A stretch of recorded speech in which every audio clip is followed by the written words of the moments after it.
Now to new developments in the battle against ISIS. Heavy fighting is underway right now as American-backed troops attack the terror group's last remaining stronghold in Syria. ISIS now holding on to less than a square mile of territory. Our foreign correspondent James Longman is on the ground in eastern Syria for us. James, good morning to you.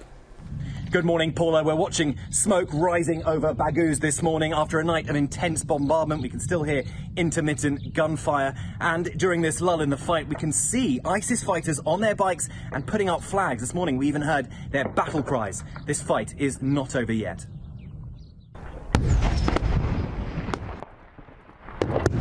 US jets and coalition artillery lit up the sky over Baghouz until the small hours. The final push against ISIS is underway.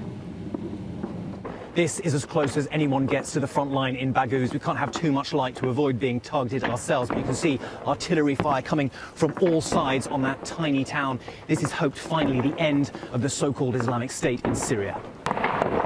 Huge balls of fire rising into the sky and the crash of mortars honing in from all sides. It's thought at least 1,500 jihadis remain inside the last square mile of the so-called Islamic State. Coalition forces report dozens of ISIS fighters dead, despite at least 4 attempted suicide attacks. US-backed troops are pushing forward into the town, but it's unclear what they'll find. Booby-trapped buildings, the hallmark of the ISIS retreat, and a network of tunnels perhaps stretching for miles. No one knows who or what may be down there. Like I said, during this lull, we can see ISIS fighters freely walking around, and it seems that they're able to go down into the tunnels during the bombardments and then come back up again. And I think the tunnels are going to be a real obstacle for this coalition going forward. And even when this town is cleared, beating their ideology will be far harder to erase. Paula? All right, James Longman reporting from Syria. James, thank you.